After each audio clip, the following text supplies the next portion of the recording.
Hi guys, welcome to my channel.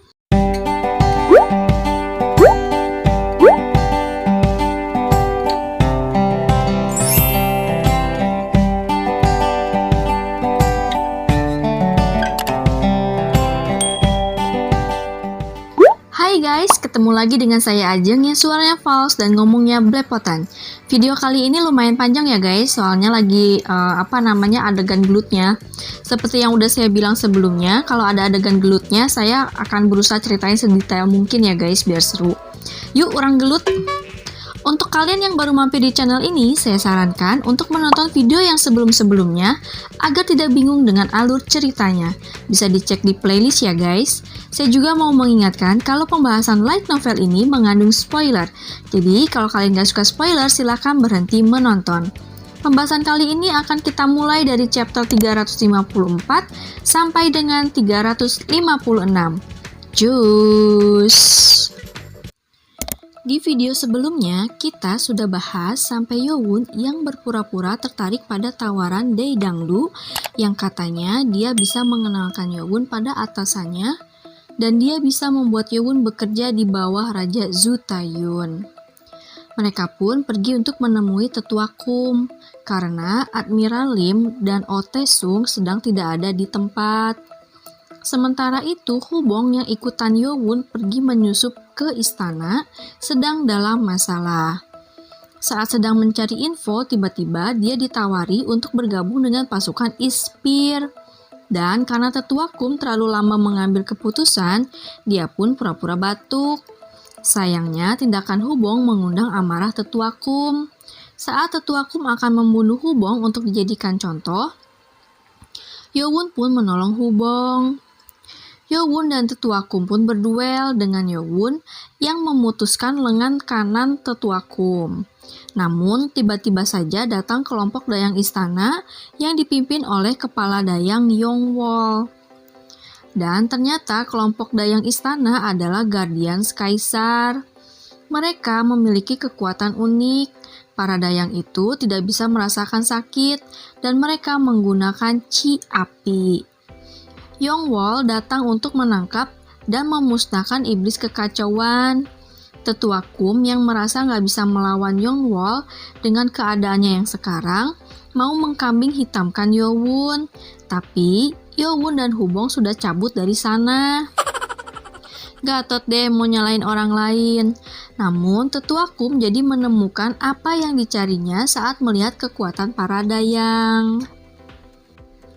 Seorang prajurit Ispir yang berada di level superior master gemetar ketakutan menghadapi dayang yang telah kehilangan satu tangannya, namun tidak merasakan sakit. Tapi dia tetap harus menghadapi dayang yang sedang berlari ke arahnya itu. Dia pun membentuk pedang Chi dan mengarahkannya pada dayang itu untuk membunuhnya. Tapi dayang itu bisa dengan mudah menghindar dari serangan pedang Chi sambil mencari celah dari serangan itu. Prajurit itu kaget dengan gerakan dayang yang sangat luas seperti kucing yang melompat ke sana kemari menghindari pedang Chi. Dayang itu memang lawan yang kuat. Prajurit itu berpikir untuk memotong kaki atau leher dari dayang itu untuk menghentikan pergerakannya. Mungkin dayang itu memang gak ngerasain sakit sama sekali, tapi bukan berarti dayang itu tidak bisa mati.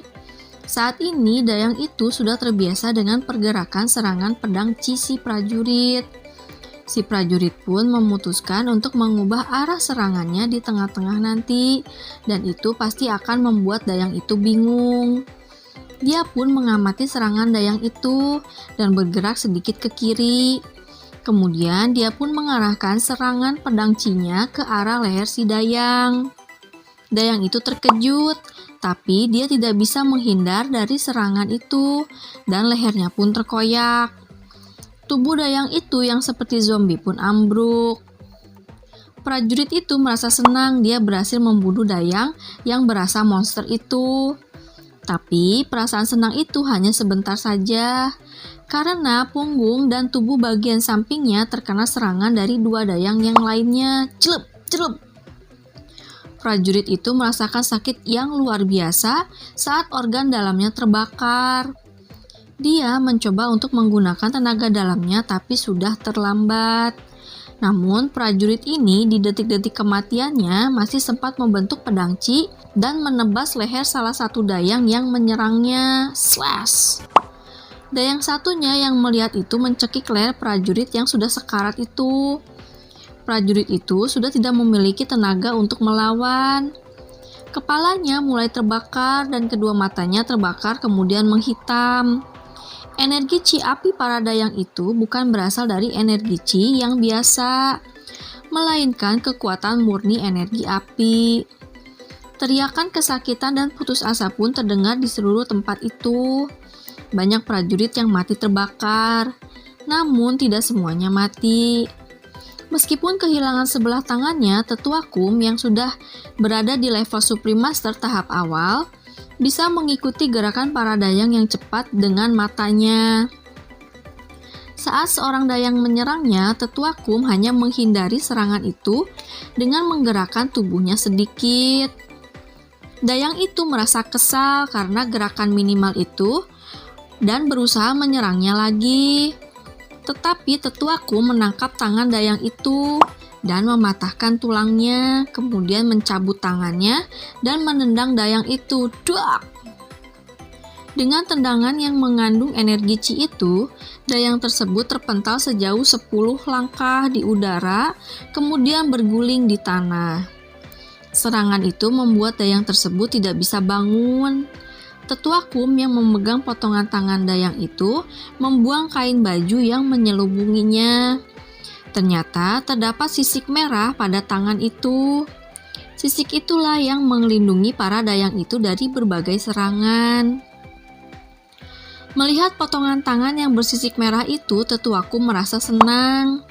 Dia pun berteriak pada prajurit bawahannya kalau mereka boleh menggunakan teknik Blood Reversion Art untuk melawan para dayang itu. Mendengar perintah itu, ada 4 prajurit yang masih berduel dengan para dayang pun mengaum. Udah kayak singa mengaum, ya pokoknya gitulah ya. Tubuh keempat prajurit itu mulai berubah. Henshin! Nggak gitu sih guys. Tapi para dayang itu tidak peduli dan tanpa ragu terus menyerang mereka. Tubuh bagian atas keempat prajurit itu mulai membesar karena otot dengan cepat. Mata mereka menjadi merah dengan pembuluh darah yang bertonjolan, membuat mereka terlihat seperti monster, dan mereka melolong seperti hewan buas. Bahkan prajurit lainnya yang berada di pasukan Ispir pun takut melihat perubahan keempat prajurit itu. Mereka bingung bagaimana bisa ada monster menakutkan begitu di pasukan mereka. Jadi gak ada yang tahu gitu guys, kecuali ya mata-matanya. Nggak seperti para prajurit yang kaget dengan kemunculan monster di pasukan mereka, para dayang tanpa ragu menyerang mereka. Satu prajurit monster tadi mengambil pedang dan menyerang satu dayang yang mengarah kepadanya. Dengan gerak cepat, monster itu menangkap kedua pergelangan kaki dayang itu dan merobek tubuh dayang itu. Membelahnya jadi 2, udah kayak merobek kertas gitu guys, berat aja. Melihat apa yang terjadi di depan mata mereka, para prajurit merasakan kengerian yang luar biasa dan berusaha kabur dari situ. Karena pertarungan itu sudah bukan lagi pertarungan antar manusia. Mereka berusaha melompati dinding, tapi para dayang menghalangi mereka. Yongwol mengamati keempat prajurit monster itu. Tetua Kum tersenyum sinis dan berkata apa Yongwol nggak ngira kalau dia menyembunyikan kartu as. Yongwol hanya menanggapi kalau perkiraannya benar, bahwa iblis kekacauan memang ada di Ispir. Tetua Kum memberikan penawaran. Kalau Yongwol mau menyerah, maka dia akan membiarkan Yongwol dan para dayang lainnya hidup. Tetua Kum gak berniat untuk membunuh mereka. Dia hanya mau mengetahui lokasi ketua dari para Guardians dan mencari tahu tentang kekuatan istimewa mereka itu. Mendengar itu, Yongwol menjentikkan jarinya dan muncullah 2 dayang yang mengenakan tudung kepala di belakangnya. Mereka mengenakan jubah biru dengan corak merah. Mereka adalah dayang pengawas. Melihat seragam yang mereka kenakan, sepertinya mereka adalah para dayang pengawas yang bekerja di bawah kejaksaan. Meskipun mata kuning mereka bisa terlihat di balik tudung mereka, tetapi energi yang terpancarkan oleh mereka berbeda dari para dayang lainnya. Yang terlihat jelas perbedaan mereka dengan para dayang yang lain adalah mereka membawa pedang panjang sebagai senjata. Jadi kalau dayang yang lainnya itu nggak pakai senjata guys, cuma tangannya aja karena kan kuat. Yongwol pun memberi perintah pada kedua dayang itu untuk membantu dayang yang lain membunuh para monster. Mereka pun menerima perintah itu dan langsung menyerang para monster manusia. Seorang prajurit monster maju menyerang dayang pengawas itu. Tetapi dayang pengawas itu bergerak sangat cepat, lebih cepat daripada dayang yang lain. Prajurit monster itu merasa kesal dan mengarahkan kuku runcingnya pada dayang pengawas itu. Kemudian melepaskan skill level tinggi. Dayang pengawas itu menghindari serangan sambil menebas tangan prajurit itu dengan pedangnya. Tapi serangan itu nggak mempan karena tubuh prajurit itu telah menjadi kuat. Kedua pihak adalah master, yang satu memiliki kekuatan Chi api dan satu lagi Blood Reversion Art. Kedua pihak tampak sama-sama kuat, namun jika skill dikuasai dengan benar, tangan kekar dan kuat yang seakan-akan tidak bisa dilukai sedikit pun, akhirnya terpotong juga oleh pedang. Meski tidak bisa memotong sampai ke tulang, namun tetap saja melukai prajurit monster itu.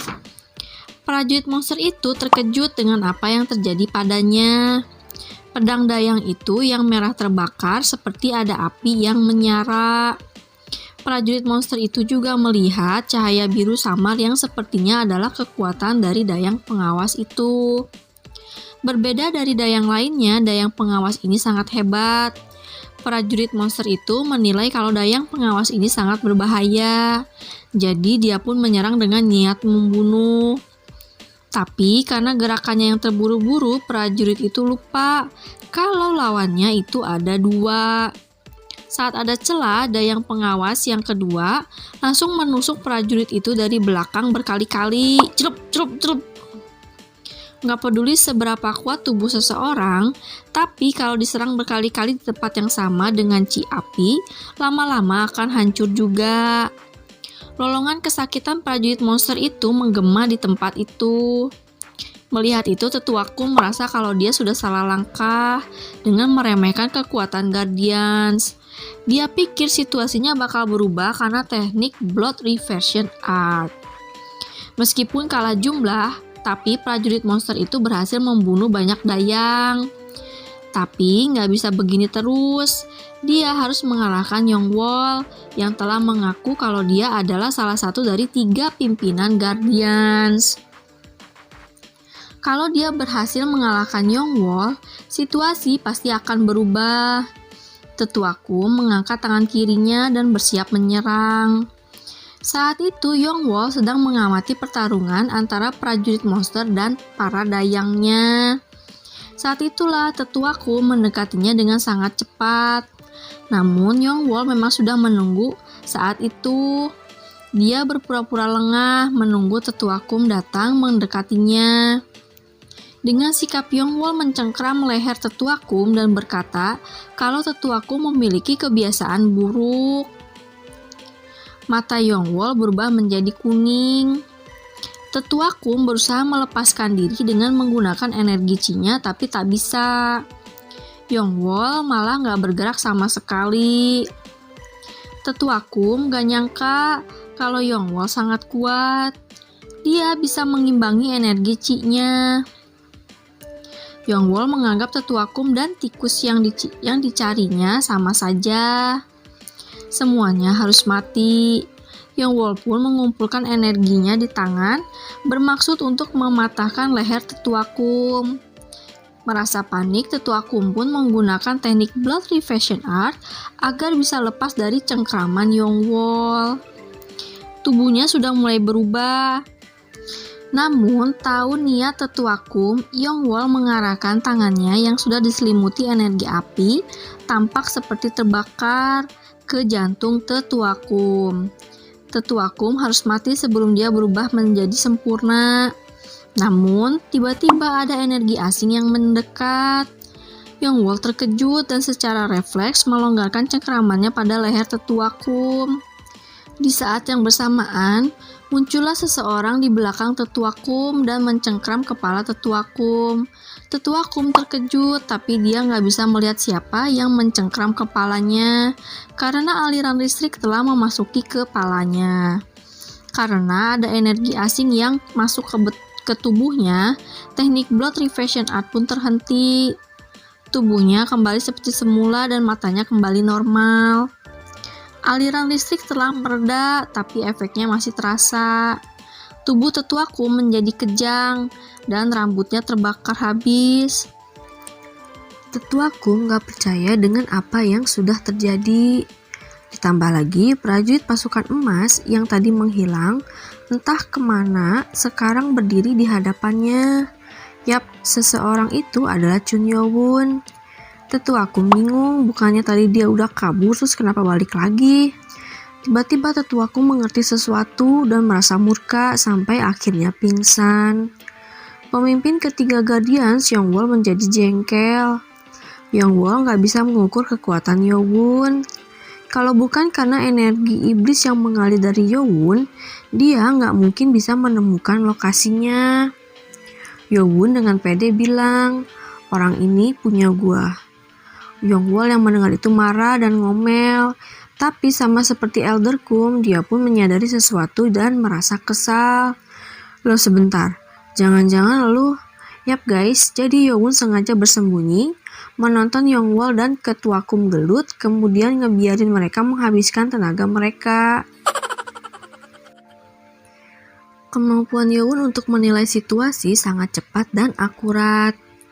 Kalau dia tetap berada di tempat itu, sudah pasti mata-mata Blood God Six Martial dan para Guardians itu akan bekerja sama untuk melawan musuh yang paling berbahaya, yaitu Chun Yo-won. Tetapi dengan memutuskan untuk bersembunyi, Yo-won berhasil mengurangi jumlah musuh di kedua belah pihak. Jadi dia nggak usah capek-capek buang-buang tenaga lagi guys. Yo-won sudah tahu mengenai kekuatan rahasia kekaisaran. Tetapi melihat bagaimana kekuatan itu dengan mata kepalanya sendiri, membuatnya sadar kalau itu bukan kekuatan biasa. Mencari tahu seperti apa kekuatan rahasia para Guardian sangat sulit. Ditambah lagi dengan perjanjian non-agresi antara kekaisaran dengan Wulin, hal itu menjadi semakin sulit. Sudah jelas kalau kekuatan mereka berbeda dari ilmu bela diri pada umumnya. Kekuatan itu lebih seperti belum selesai Yo-won berpikir, Yongwol berteriak marah karena Yo-won memanfaatkan mereka seperti itu. Sekitar 10 dayang mati saat mencoba untuk menangkap pasukan Ispear yang adalah mata-mata dari Blood God Six Martial. Yongwol menjadi waspada dengan kekuatan yang dipancarkan Yo-won. Apalagi dia melihat bagaimana Yo-won menaklukkan Tetua Kum hanya dengan sekali serangan saja. Padahal saat itu Tetua Kum sedang menggunakan teknik blood reversion art. Saat itu mata Yongwol menjadi kekuningan dan dari tubuhnya terpancar uap merah terlihat seperti dia sedang terbakar. Sementara itu Yo-won berpikir apa mereka bernegosiasi saja. Saat ini dia sedang dalam penyamaran dengan meminjam wajah Li Yihan. Dia juga enggak membunuh mata-mata Blood God Six Martial. Sebisa mungkin dia enggak ingin menunjukkan siapa dirinya. Itu karena dia akan menginterogasi Tetua Kum. Yo-won pun mencoba berbicara pada Yongwol. Dia mengatakan kalau dia ke istana kaisar karena ada sedikit keperluan saja. Dan dia nggak ada maksud untuk menentang kekaisaran. Jadi Yo-won nggak punya niat buat bertarung. Yo-won tahu kalau tindakannya menyusup ke istana kekaisaran sudah menyalahi perjanjian non-agresi. Itu sebabnya dia menjelaskan sebisa mungkin kalau dia nggak ada niat untuk mengacau di kekaisaran. Tetapi hal itu nggak bisa diterima Yongwol yang menganggap Yowon telah lancang menyusup ke istana kayak dia masuk ke kamarnya sendiri saja. Bagi Yongwol, Yowon adalah penyusup yang harus dihabisi. Apalagi alasan Yowon terdengar mencurigakan.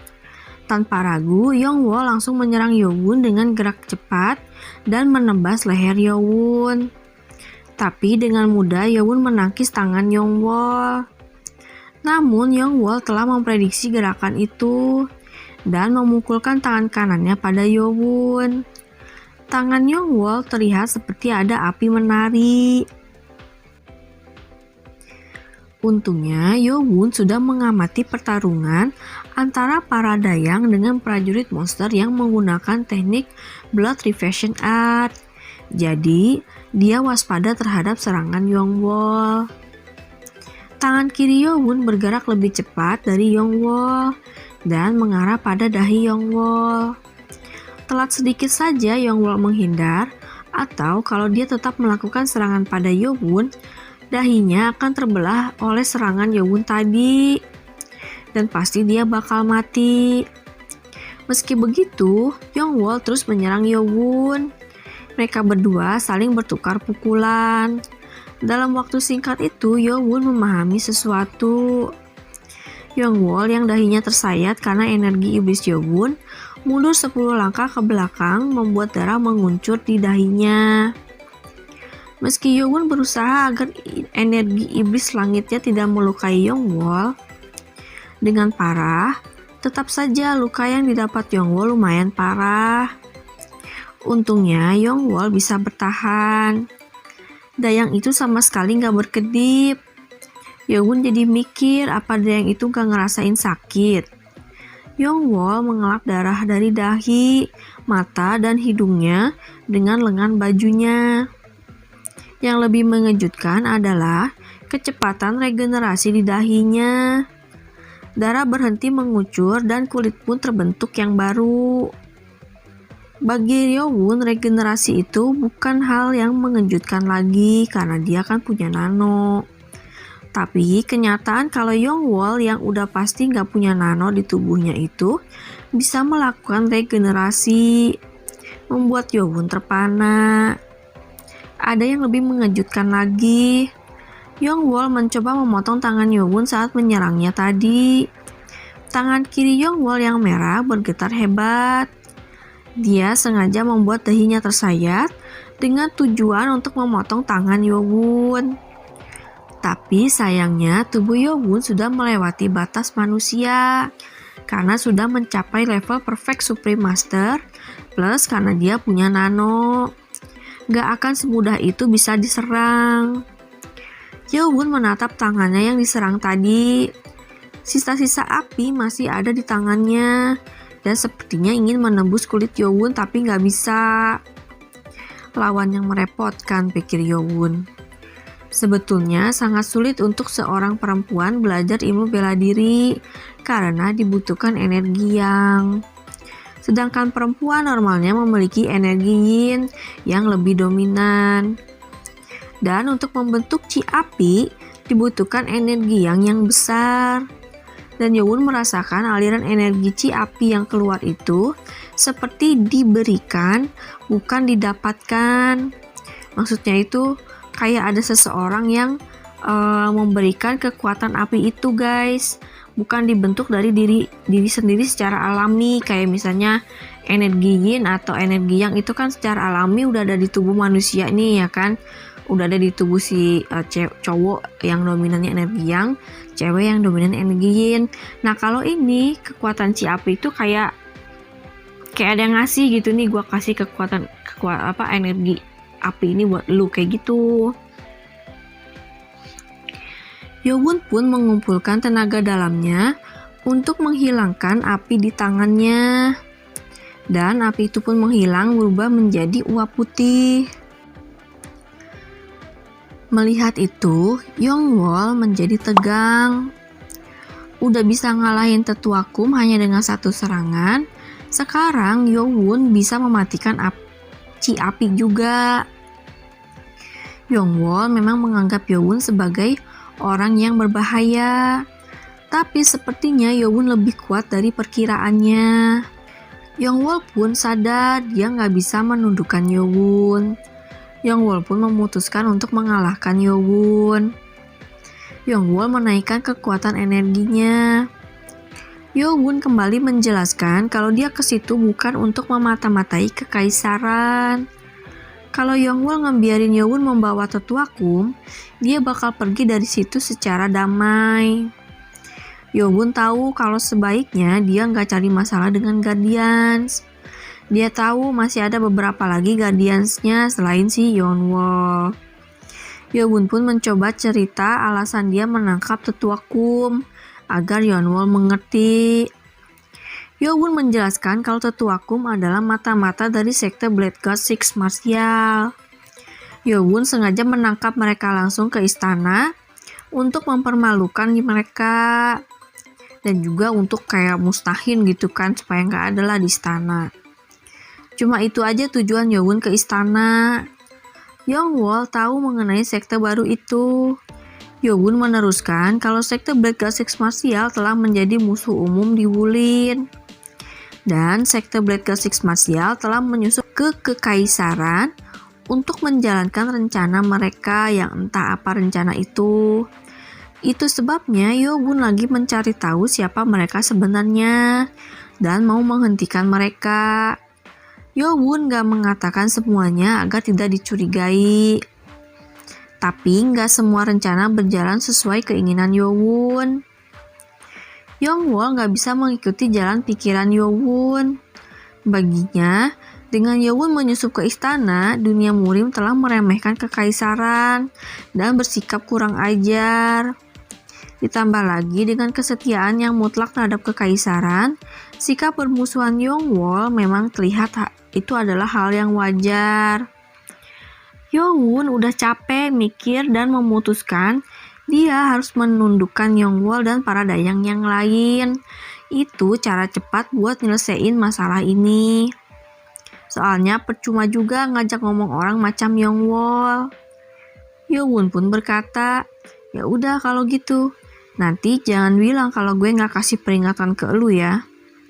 Setelah berkata seperti itu, Yowon pun jalan menghadapi Yongwol yang menjentikan jarinya sambil berkata kalau Yowon sebaiknya melupakan posisi apapun di dunia murim karena nggak akan berguna soalnya di situ adalah kekaisaran. Dan Yowon nggak akan bisa pergi dari situ karena pasukan Guardian sudah mengepungnya.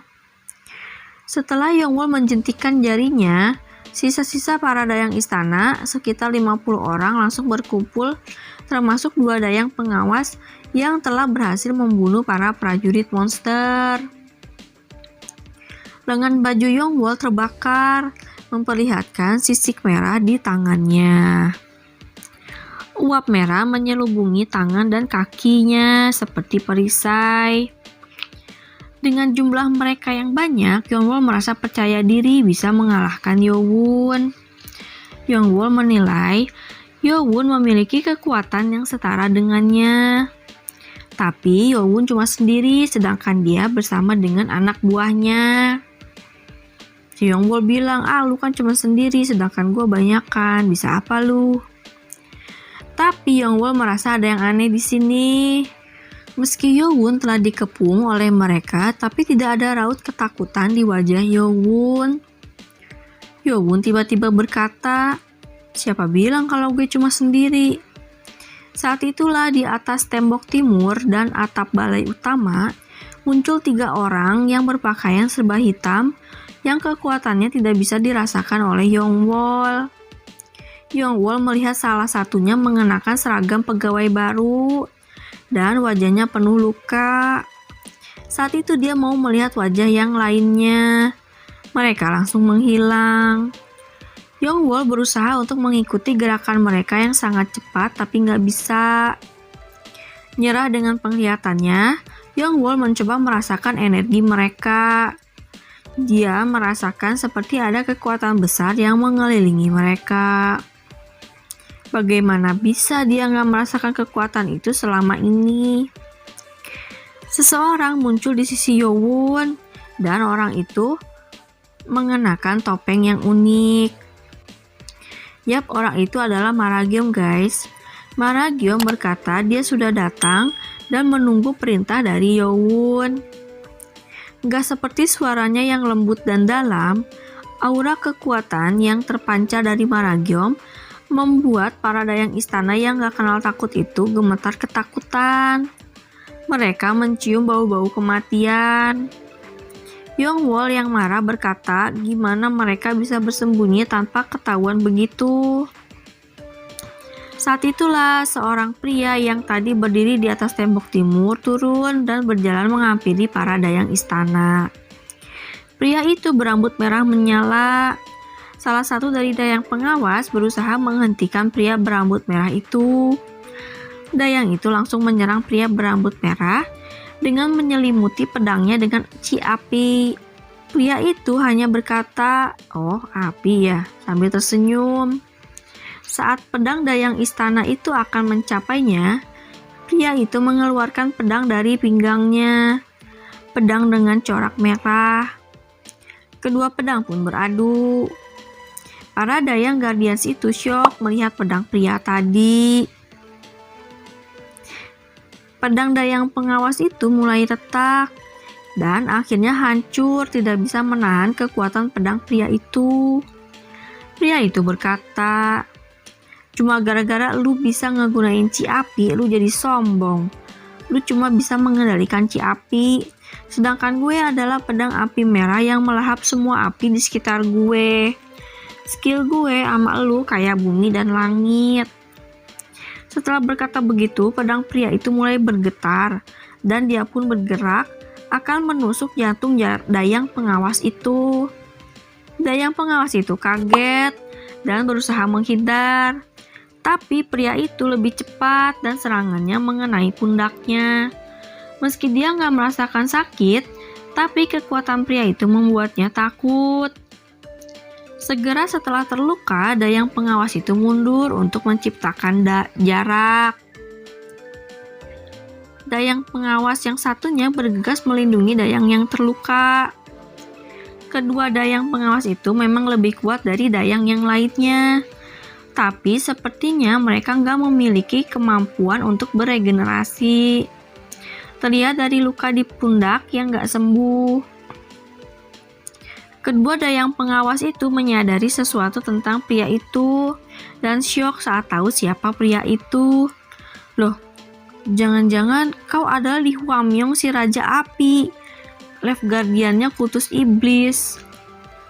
Meski mereka bukan bagian dari dunia murim, tapi mereka tahu informasi tentang para Guardians kultus iblis dan kesetiaan mereka terhadap Lord mereka. Mendengar itu, Yongwol merasa syok. Loh, jadi dia Raja Api Left Guardian dari The Lord Kultus Iblis. Kalau gitu pria bertopeng itu adalah Maragium, The Great Guardian yang terkenal di Wulin. Ratusan master telah tewas di tangan Maragium, Guardian terkuat di antara 3 Guardians Kultus Iblis. Yongwol yang akhirnya menyadari identitas Yowon dengan suara bergetar mengatakan, "Jadi kau The Lord Kultus Iblis." Bersambung, tapi bohong. Lanjut. Kekaisaran Ming dan dunia murim telah menandatangani perjanjian non-agresi. Itu adalah perjanjian gencatan senjata di mana masing-masing kelompok tidak akan saling ikut campur. Tetapi, jika ada dari masing-masing kelompok yang mulai membuat kekacauan dengan menyusup ke masing-masing kelompok, mereka pun gak akan tinggal diam. Di istana kekaisaran, kelompok murim ini selalu diwaspadai dan diperlakukan secara hati-hati. Di antara mereka, kultus iblis adalah kelompok yang paling berbahaya sejak perang pembentukan kekaisaran. Karena bagi kultus iblis, kekuatan adalah segalanya. Itu sebabnya para Guardians kekaisaran pun terbentuk untuk melindungi kaisar dan keturunannya sejak zaman kaisar pertama dinasti Ming. Dari 3 kekuatan besar Murim, kultus iblis adalah yang paling berbeda. Kedua grup lainnya adalah kumpulan dari berbagai klan-klan dan keluarga. Jadi, sistem, cara kerja, dan kekuasaan mereka dapat berganti setiap saat. Tapi, kultus iblis menganut sistem yang berpusat pada The Lord mereka yang secara turun-temurun mewarisi posisi itu, sama seperti kekaisaran. Yongwol mengira Yowun dan kawan-kawan berasal dari sekte Wulin, tapi ternyata malah The Lord Kultus sendiri yang datang. Semua orang tahu kalau kultus iblis memiliki ribuan pengikut. Para pengikut itu bahkan akan menuruti perintah The Lord mereka secara mutlak, meskipun perintah itu adalah untuk melompat ke dalam neraka. Jika orang sekuat The Lord Kultus Iblis memiliki dendam pada kekaisaran Ming tidak akan bisa bertahan jika situasinya menjadi tidak terkendali. Yongwol dengan suara bergetar bertanya apa Yowun adalah The Lord Kultus Iblis. Yowun yang udah malas menanggapi hanya diam dan akhirnya menghela nafas kemudian berkata, "Gue nggak bisa buang-buang waktu di sini." Yowun tahu kalau Li Huamyong memang terkenal seantero Wulin. Tapi dia nggak nyangka kalau Li Huamyong juga dikenal di kekaisaran. Li Huamyong pundung dan meminta maaf pada Yowun. "Maaf Lord, ini salah gue, jadi kita ketahuan." Sebelum pergi ke kekaisaran, Yowun memintai Li Huamyong untuk mengecat rambutnya menjadi hitam agar tidak mencolok. Bukannya nggak mau, tapi percuma saja. Karena saat Li Huamyong menggunakan tenaga dalamnya, maka rambutnya akan menjadi merah lagi. Jadi percuma juga dicat rambutnya. Li Huamyong menggerutu dalam hati karena kesal. Sial, harusnya gue pakai hoodie aja biar nutupin rambut gue. Padahal keberadaan Li Huamyong harus tersembunyi, kecuali dalam keadaan darurat. Karena sudah pasti orang-orang akan mengenalnya dari rambut merahnya yang mencolok. Tapi dia malah menutupi mukanya saja, dan otomatis orang-orang pasti bakal tahu kan mereka berasal dari mana. Li Huamyong semakin pundung karena gara-gara dia, mereka jadi ketahuan berasal dari kultus iblis. Sementara itu, Yongwol nggak bisa menyembunyikan kepanikannya saat Yowun nggak membantah pertanyaannya yang artinya dia memang The Lord Kultus Iblis. Apalagi dengan kenyataan, Yowun dikawal oleh 2 dari 3 Guardians Kultus Iblis. Yongwol menjadi bingung gimana harus menghadapi situasi ini. The Lord Kultus Iblis menyusup ke istana kekaisaran. Menurut penilaian Yongwol, The Lord Kultus Iblis tidak takut dengan apapun. Tentu saja dia mendengar reputasi The Lord dari Wulin. Tetapi The Lord yang dihadapinya ini berbeda dari yang didengarnya. Bagaimanapun, kultus dan kekaisaran sudah menandatangani perjanjian non-agresi. Sekarang bagaimana Yongwol harus menghadapi situasi ini? Menurut peraturan kekaisaran dan Guardian, siapapun yang ketahuan menyusup ke istana kekaisaran harus ditangkap tanpa alasan apapun, nggak peduli status mereka. Mereka bisa langsung dieksekusi dan akan dianggap sebagai pemberontak. Tetapi di situasi saat ini, sangat sulit untuk mengambil keputusan. Dia bahkan nggak bisa menebak apa yang akan terjadi kalau dia berani mengusik Lord Kultus Iblis. Kalau Yowun menyusup seorang diri, mungkin Yongwol akan mencoba untuk melenyapkan Yowun diam-diam. Tapi, karena 2 Guardians juga ikut mengawal Yowun, hal ini menjadi sangat rumit. Namun, tiba-tiba saja muncul sebuah ide di kepala Yongwol. Yongwol memutuskan akan membawa Yowun ke istana para Guardians dan akan membereskan masalah ini di sana. Di istana para Guardians terdapat para pendekar yang kuat dan juga ada yang berada di level Supreme Master. Lebih baik menyerahkan Yowun pada pemimpin Guardian yang kedua, yang lebih kuat darinya. Yongwol pun dengan sopan berkata pada Yowun bahwa mereka bisa membicarakan permasalahan ini baik-baik. Kemudian Yongwol meminta maaf atas ketidaksopanannya tadi dengan menundukkan kepalanya. Yongwol melanjutkan karena Yowun sudah memasuki istana kekaisaran tanpa pemberitahuan dulu, padahal sudah ada perjanjian non-agresi. Jadi permasalahan itu harus dibicarakan lebih lanjut.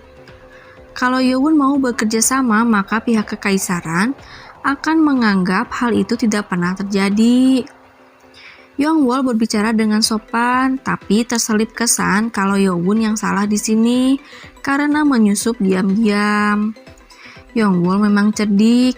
Dia mengatakan semua itu dengan sesopan mungkin dan mengesankan kalau dia ingin bernegosiasi dengan Yowun. Saat ini Yowun bukanlah musuh yang ingin dilawannya. Dengan cara ini dia bisa meminimalisir korban dari pihak Guardians. Karena Yongwol telah menyebut Yowun sebagai Lord Kutus Iblis, Yowun gak akan bisa membuat kekacauan di istana kekaisaran. Karena kalau itu terjadi, semua orang akan tahu siapa yang mengacau itu. Yongwol merasa pede dengan rencananya. Yongwol pun menunggu jawaban Yowun. Yowun tersenyum dan Yongwol menganggap rencananya berhasil. Yes, berhasil. Sekarang tinggal membawa Yowun dan kawan-kawan ke istana Guardians. Kemudian dia akan melapor ke pemimpin pertama atau bahkan kaisar dan tinggal menunggu perintah saja. Faktanya, Yongwol berharap perjanjian non-agresi antara kekaisaran dan Murim akan hancur karena situasi ini. Hanya memikirkannya saja sudah membuatnya merasa puas. Bagi Yongwol, orang-orang Murim gak pantas disetarakan dengan keluarga kaisar. Mereka harusnya berada di bawah kaisar. Saat Yongwol berkata kalau Yowun telah mengambil keputusan yang tepat dan akan mengantar mereka ke istana, slash! Tiba-tiba terdengar suara tebasan. Terdapat garis merah di leher 5 dayang yang berdiri di antara Yowun dan Yongwol.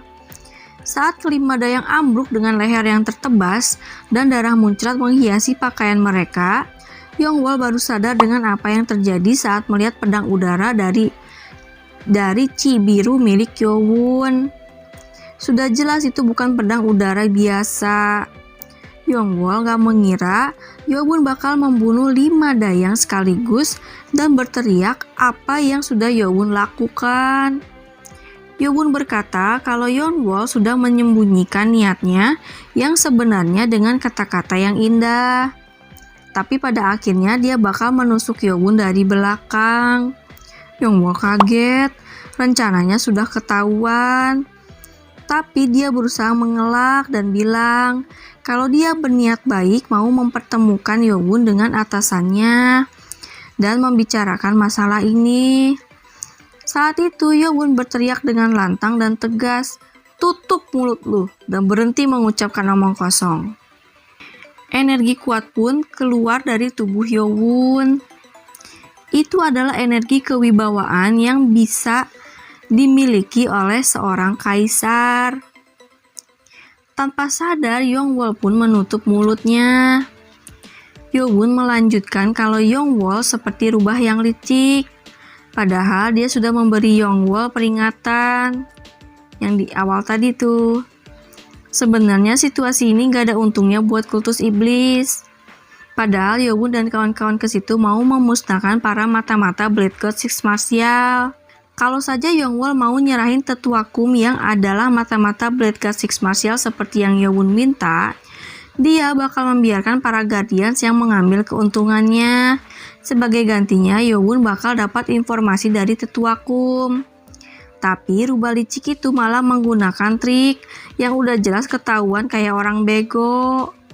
Saat rencananya nggak berjalan lancar, Yongwol mulai bawa-bawa nama kaisar dan berkata, emangnya Yowun gak takut kalau perjanjian non-agresi bakal hancur karena tindakan Yowun ini?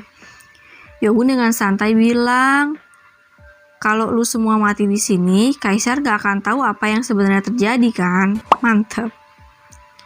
Mata Yongwol bergetar, padahal tadi dia sudah merasa menang.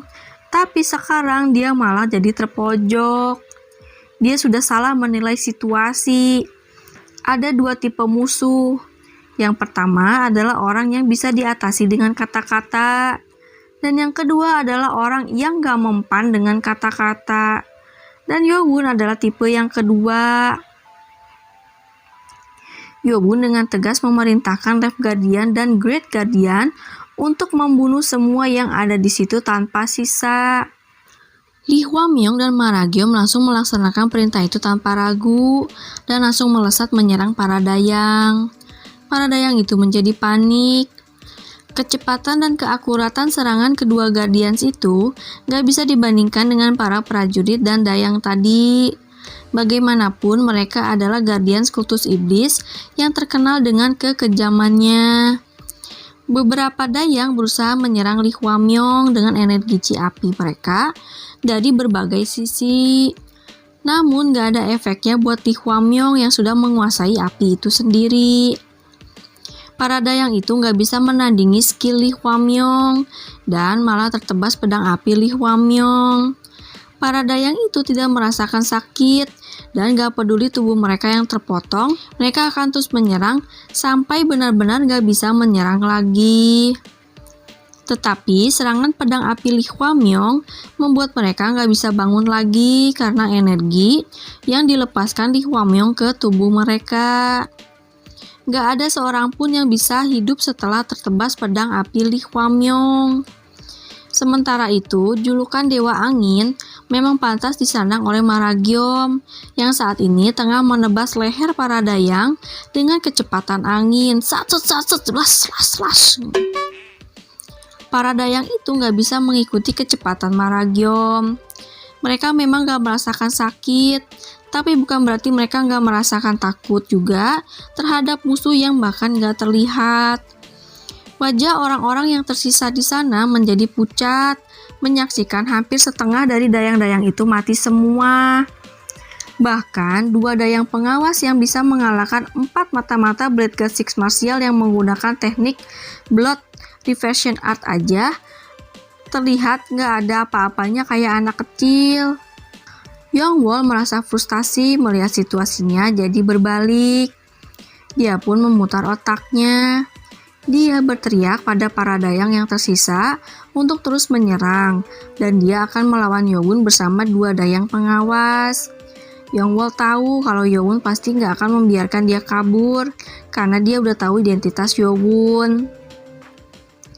Tapi Yongwol merasa dia masih punya kesempatan. Tadi dia sempat berduel dengan Yobun dan menilai kalau Yobun gak sekuat kedua Guardians-nya. Ngakak guys, setahu amat dirubah. Jadi kalau Yongwol sekarang menyerang dengan dua dayang pengawas, maka dia pasti bisa mengalahkan Yobun. Dan kalau Yobun berhasil ditaklukkan, maka kedua Guardians pun gak akan bisa ngapa-ngapain lagi. Yongwol memerintahkan kedua dayang pengawas untuk ikut dengannya menyerang Yobun. Mereka berdua terlihat ragu, tapi tetap menyerang Yobun juga. Meskipun salah satu dayang pengawas terluka di bahunya karena melawan Li Huamyong, dia tetap menyerang Yobun. Taktik Yongwol adalah dia akan menyerang Yobun saat Yobun sibuk melawan kedua dayang pengawas itu. Dengan gerak cepat, Yongwol menyerang bagian belakang Yobun. Gerakannya memang berbeda dari para dayang lainnya. Salah satu dayang mengarahkan pedangnya pada kepala Yobun. Dan saat akan mengenai kepala Yobun, pedang itu berubah menjadi seperti cambuk api. Namun, meskipun serangannya hampir mengenai Yobun, Yobun bersikap tenang. Rasa percaya dirinya berubah menjadi kebingungan. Kok dia santai-santai aja, padahal udah mau kena cambuk gua. Saat itulah Yobun bergerak secepat kilat dan menangkap pergelangan tangan dayang itu yang memegang cambuknya. Dayang itu terkejut dengan gerakan Yobun yang tiba-tiba itu. Gimana bisa Yobun menangkap tangannya yang sedang menyerangnya gitu? Ini gak masuk akal, pikir si dayang yang shock. Serangannya ditahan sebelum dia bisa menyerang. Dan Yowun mencengkram tangannya yang berapi dengan mudah. Dan Yowun pun gak kelihatan kayak dirinya kebakar, kayak yang sakit gitu kan kebakar. Dia tuh tenang-tenang aja. Krak! Energi dingin menyusup ke tangan Dayang yang syok itu. Dayang itu berusaha menarik tangannya. Yowun mengeraskan cengkramannya dan mengangkat tubuh Dayang itu kayak mengangkat mainan. Dan melempar tubuhnya ke Dayang satunya lagi yang sedang menyerang Yowun juga. Mereka terlempar ke tanah, membuat tanahnya retak dan hancur. Kedua Dayang pengawas itu tak berdaya di hadapan Yowun. Saat itulah Yongwol menusuk Yowun dengan tangannya yang bersisik dan terbakar api. Ci apinya berkobar sangat kuat, seakan-akan akan membakar semua yang ada di sekitarnya. Inilah momen yang ditunggu-tunggunya. Sayangnya semua gak berjalan sesuai dengan rencana Yongwol. Yowun yang dikira Yongwol bakal berbalik dan bertahan dari serangan Yongwol, ternyata malah melompat ke sisi lain dari halaman itu untuk menghindari serangan Yongwol. Lah sial, kata si Yongwol. Yongwol syok karena serangannya gak mengenai Yowun. Di seberang halaman, Yowun mengeluarkan pedang dengan ci hitam dan melesat mendekati Yongwol, dan dia mengayunkan pedangnya menyerang tubuh samping Yongwol.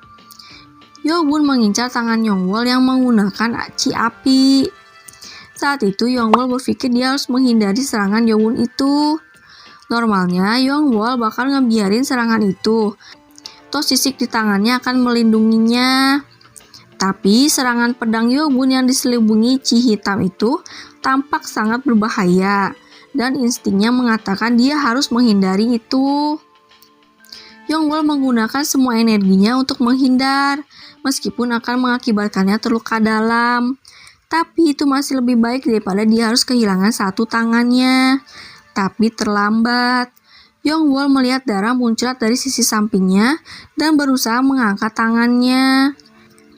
Saat itu Yowun berkata dengan dingin, "Gua kan udah kasih peringatan buat lu dari awal." Besi dingin itu menembus pergelangan tangan Yongwol yang langsung putus bahkan sebelum Yongwol menyadarinya. Slash! Tuk! Mata Yongwol melotot saat sadar apa yang sudah terjadi. Dan dia pun berteriak karena syok sampai urat bertonjolan pada leher dan wajahnya. Bersambung! Beneran guys sekarang mah. Cut! Sampai sini dulu ya guys. Kita lanjut di video berikutnya. Jangan lupa baca manhwanya di webtoon ya guys. Kasih love, add favorit, dan kasih rate yang tinggi biar autornya semangat buat manhwanya. Kalau ada kritik dan saran, tulis aja di kolom komentar ya guys. Assalamualaikum, bye-bye.